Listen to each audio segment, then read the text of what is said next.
আপনারা সকলেই জানেন যে নাগরিক সেবা নামে নতুন একটি প্ল্যাটফর্ম বর্তমান সরকার তৈরি করতে যাচ্ছে এবং এই নাগরিক সেবা প্ল্যাটফর্মের অধীনে প্রতিটি ওয়ার্ডে একজন করে উদ্যোক্তা নিয়োগ করা হবে। আপনি যদি উদ্যোক্তা হিসেবে নিয়োগ পেতে চান তাহলে nagriksheba.gov.bd-তে গিয়ে এজেন্ট নিবন্ধন বাটনে ক্লিক করতে হবে এবং এখানে গিয়ে আপনার পূর্ণ নাম, আপনার মোবাইল নাম্বার সহ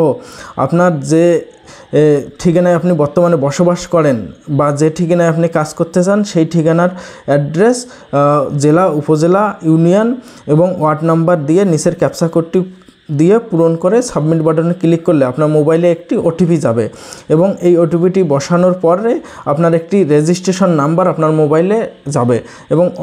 তারপরে আপনাকে জাতীয় পরিচয়পত্র নাম্বার, সেই রেজিস্ট্রেশন নাম্বার এবং মোবাইল নাম্বার এবং নিচের ক্যাপচা কোডটি দিয়ে আপনি এখানে লগ ইন করতে পারবেন। আপাতত কোনো কাজ নাই, পরবর্তীতে যখন ভাইবা বা পরীক্ষার ডেট হবে তখন আপনাকে মোবাইলে জানানো হবে। ধন্যবাদ।